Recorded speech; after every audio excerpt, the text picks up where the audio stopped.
right, let's talk about what's happening with the weather. We got some changes coming. What's the timeline on this tomorrow, Bill? So the timeline's going to be tomorrow morning. We start to see some showers. It's off and on throughout the day, but the bigger event is going to be on Friday. Good evening, everyone. Before we get into the updated Futurecast, check out our sunset tonight. How beautiful is this? In fact, I want to pause this right here where you have all those hues of the oranges and the reds, even a little bit of a pink and purple shade in there. By the way, next Tuesday, less than a week from now, the sun will set at 5.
Stormwatch 7 is tracking some cold weather that's coming our way, and some of you could see some freezing temperatures this weekend.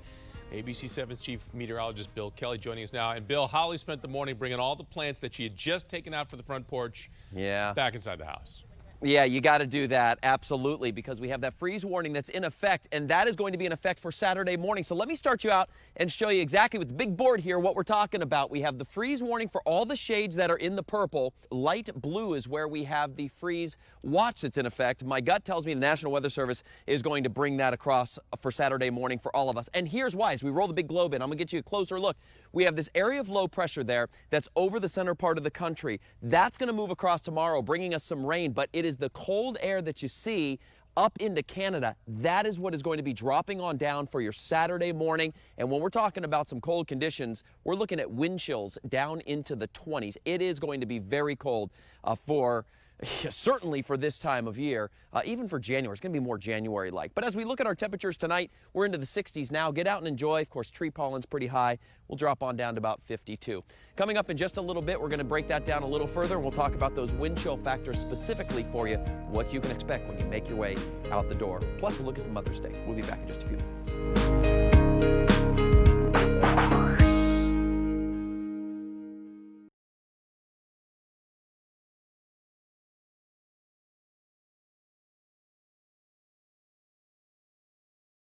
We're going to be tracking this because the showers that are out there to the west moving into our area right now. Tonight, it's a delightful evening. I will say temperatures are in the 60s, a little bit of a breeze out there, but things are going to be changing tomorrow. I know it's late, but maybe you're heading on out to get something done. Make sure you have that umbrella with you. Let's bring up the wall, talk about what is happening weather-wise. I have it focused here around the metro, and you're seeing some of the yellows. And there is a ton going on when we look ahead in the menu over the next 7 days, which we're going to get to. So first, let me roll on in the big globe. I want to show you what's happening in our area. Notice that it's quiet around up and down the mid-Atlantic, but you don't have to go too far to the west to see a lot of the green. Here's what I'm going to do. I'm going to tell you the recipe right now. I'm going to put this online, but this is a mix of kosher salt, granulated garlic, sugar, pepper, and a little bit of paprika. And what I do is I take the chicken thighs, I take the skin, and skin on is one of the keys. I open up the skin, I do not take it off. I then take a pinch and I put on my dry rub like this. Chicken thighs, I do the tops, I do the bottoms, and I just do the rub over like this. I don't put any sauces on it, I just do the rub. Then I'm going to put these all on the grill, and we're going to do it skin up for the first 8 to 10 minutes. And then we're going to flip it over, and we're going to do skin down for another 8 to 10 minutes until it gets to 165 degrees. But you got to watch the flame, because when you turn the skin down, you get that beautiful fat that drips down into your grill, and so you get some fire on there. So I actually have, where is my water bottle's around here somewhere. I actually have a spray bottle that I spray the flame, which of course helps put it down, but it also gives you an amazing amount of smoke when it's firing up, something like this. You know, you just get the nice little fire that comes out of there. We're on Facebook Live, and you can always, of course, go back and rewatch that. We have a lot of the recipes on it. And I will try to put this together and put a blog on our Stormwatch 7 weather blog that shows you these different recipes. And, of course, you can hop on and submit your recipe. I believe we have a link on there. If not, it'll be on there very soon. We're out here on Friday night. Good night to grow. We'll send it back over to you. Look at, there's another shelf cloud right there, rolling through over Roslyn. Isn't that impressive? It's amazing. Look how low that cloud is. That's the one that rolled through DC. There's some rotation. You can see it. Look at that. Look at the way things are rotating as that goes through. That's what sleet is right there. Sleet is an ice pellet. It's basically, if you can grab it and it's like a crunchy little pellet, that is sleet. Freezing rain is when it's actually raining. You hold the glass out, it's liquid, and it rains on you, but it freezes on contact. So what we're dealing with right now is sleet, and about 20 minutes ago, there was just huge flakes of snow, huge flakes. Southern Anne Arundel County has seen the sun. Good observation there, Kate, because the added sun, if we get any, that's going to help create what's called instability. It's going to make the atmosphere a little more unstable, which allows the storms to grow up a little bit taller than they are. Here's the latest. Perfect. We're going to look at this together. This came down. All right, so it might be kind of small. Let's see if I can zoom in for you guys. Yep, I can. All right, so this is from the National Weather Service, and these are storm total reports around our area. And a couple things to look at here. I just wanted to take a quick minute and give you a forecast. As you can see, a little bit of smoke behind me. I'm actually outside live tonight. It is chilly. I have my fire going, which is kind of a nice thing. It's nice. It's a great night for a fire.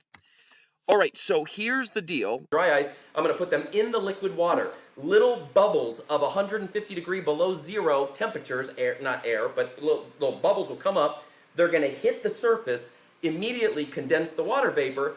The water vapor, the invisible gas, is going to condense, turn to liquid water, and the process is going to go and go and go, and we are going to make a cloud right here in my garage. On the count of 3. 1, 2, 3. So we put these in there like that, and watch this. Now, come on, right? How cool is that?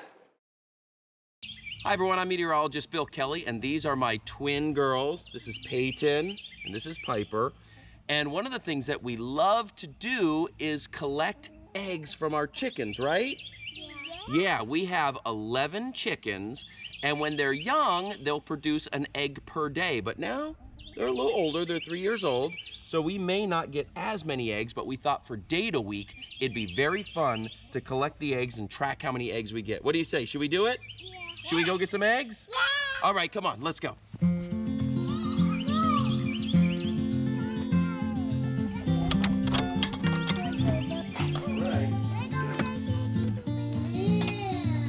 Are you ready to go get some eggs? Yeah! All right, let's go get some eggs. Now, inside the chicken coop, the chickens lay their eggs in a very specific spot. What do we call this? Nest box. Nest box. Do we have any eggs today? Yeah! We do. Now, grab the bucket. I'll hold the bucket, and very gently, let's count. How many? How many is that? 1. 2. Okay, 2. 3. Just hand them to Daddy. 4. 5, 6. Wow, we got a lot today. 7, 8. Wow. 9. We have 9 eggs today so far. Now that's what we collected. We're gonna come back out here a little bit later and get some more. What do you say? Thank you, chickens. Let's go this way.